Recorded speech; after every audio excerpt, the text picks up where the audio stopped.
Hi, Meade County 4-H friends. Welcome to today's edition of 4-H virtual projects. Today we're going to be doing fine arts, and we are going to be doing an abstract art project. So if you are able to get one of our art kits, you should have all the supplies. There are a few extra items that you're going to need to possibly gather in order to follow along today. And if you were not able to get one of our kits, I will be posting in the comments below all of the supplies and materials that you're going to need. So if you're new to 4-H, I am Dina Reed. I'm your 4-H Youth Development Agent. And as you can see here, we are a part of the University of Kentucky College of Agriculture, Food, and Environment. We are very excited to be able to provide these programs to you guys on a virtual basis, given the current environment. So stay tuned, and I'll be right back with our next steps. Thanks. Okay, so if you go online to Google and you search abstract art, you are going to come up with lots of images. So it's probably going to give you some definitions, but if you click right here where it says images, it's going to pull up lots of visual examples of abstract art. And I want to point this one out to you. You will notice the link to this particular piece of art, the example, is listed right here. So this is an example of abstract art. Everyone sees something different when they look at a piece of abstract art. To me, that looks like a bunch of felted wool circles, but it could look like something completely different to someone else. A different example of abstract art could be this one here. Again, there is the link to actually look at this piece. Some of these pieces, you'll notice right here, when you're looking for things online, they'll have different items. So this is actually an item that's for sale. I'm not promoting that you get on and purchase this piece of artwork. I just wanted to share with you the artwork to show how it is abstract, but it is representative of something real. Just to give you some examples, by no means do I want you to Google an image online and recreate that as your own artwork, but I do encourage you to get online and look at examples of abstract art to give you some inspiration for your artwork. So this is a lovely piece. It shows the tree, it shows the sun, the ground. So those are just some things to consider when you are looking at and trying to figure out your piece. The third piece that I want to show you is this particular artwork right here. Again, here is the link. This is abstract art. Obviously, looking at it, it is some sort of horse or donkey, some sort of animal, but we know that horses and donkeys are not patterned like this. So it is an artistic expression or an artistic view of a horse or a donkey. So that's what abstract art is all about. So now we are going to practice working on our piece for the day. We're going to get started on our piece. In your kit, you received your paint palette. You should have received a container of some paint. The one thing you did not receive were brushes or a paper plate to serve as your mixing palette.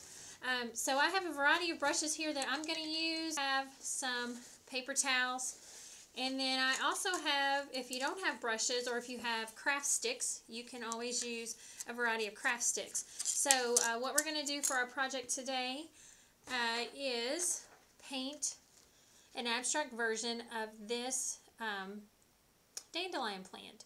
So the first thing that we need to do for our artwork with our paint palette, or not our paint palette, but our canvas, when you have a plain blank canvas like this, it's very porous and you don't want all of your paint to get absorbed, so we need to prime this surface. So we are going to do that very quickly using our white paint, because I do, for my artwork, I do want a white background today. And I'm going to do this very quickly.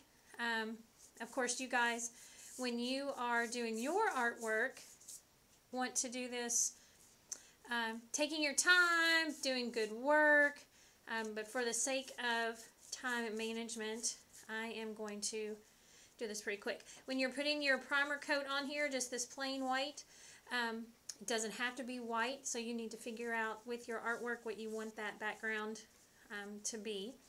You need to put on a thin layer and let it dry before you add any more paint.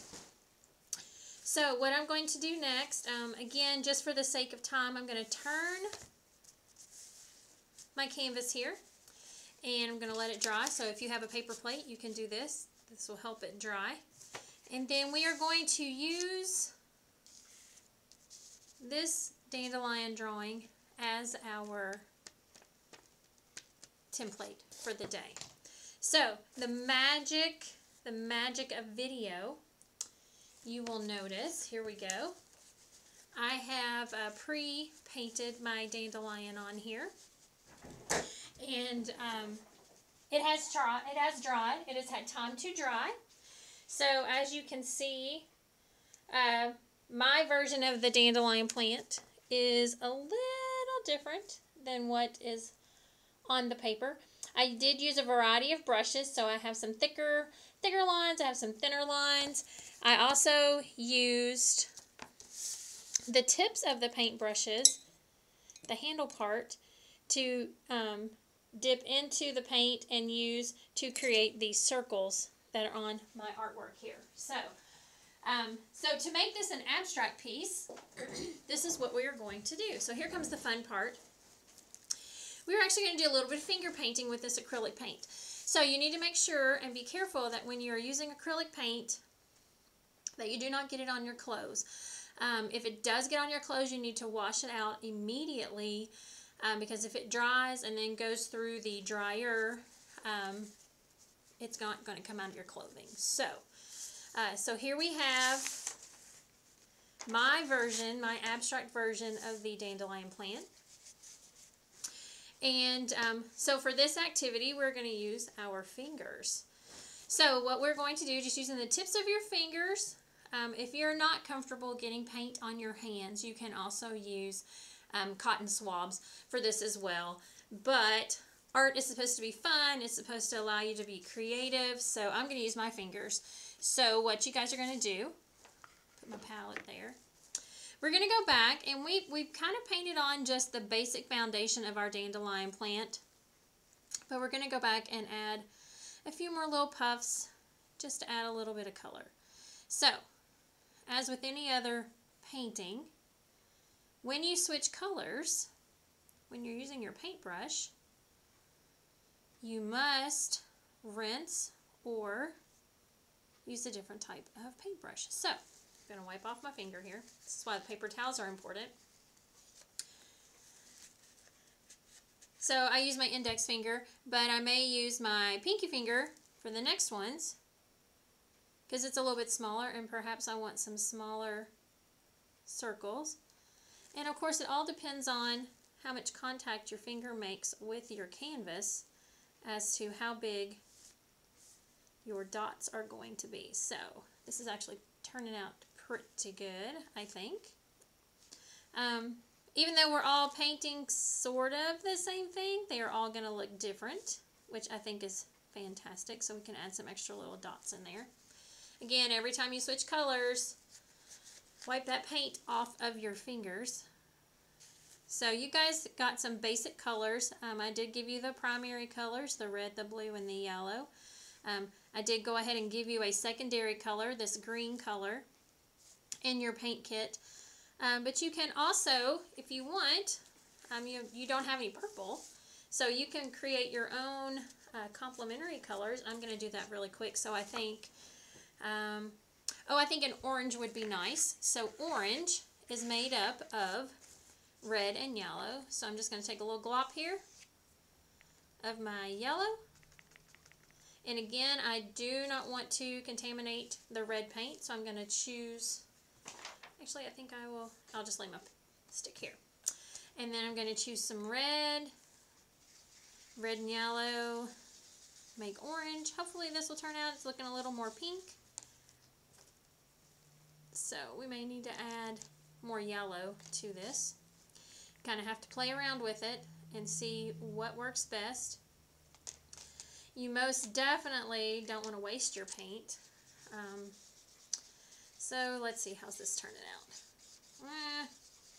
It's still not quite as orange as I would like for it to be, but you'll have to play with your paint and figure out what colors you like the best. So when you are painting and you're mixing colors, it's very important to remember that if you are lightening or darkening a color, that, let's say for example, if I have yellow, let's just do a guava yellow here.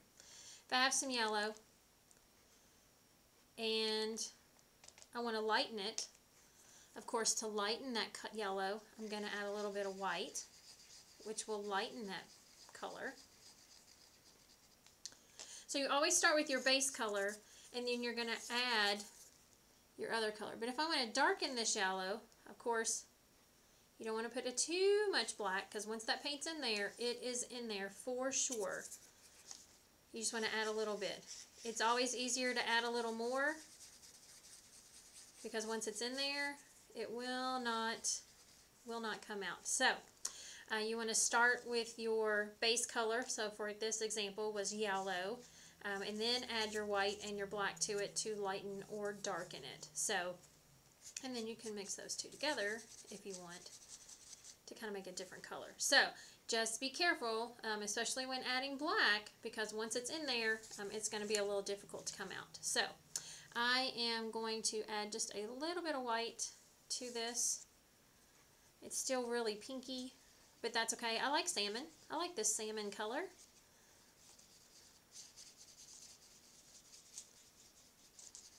Mix your paint, and then I'm going to go back again and just use the tip of my finger and add in a few little colors. So you can add as many colors as you would like, or if you want really delicate small dots. This is a great activity to do with a younger brother or sister. So there we go. So for our abstract project, we have our abstract dandelion. It does represent a dandelion is a real thing. However, dandelions do not have blue and salmon and green pieces when they do this. So if you would like to go back and add extra effects on your artwork, you are more than welcome to do that. If this is your art, you need to make it your own. However, I'm going to stop. I have a tendency to add too much stuff, and then by the time I get finished, I end up not liking my artwork. So I'm very excited to see what you guys are working on and what you have to offer, and I hope to see this project at the fair.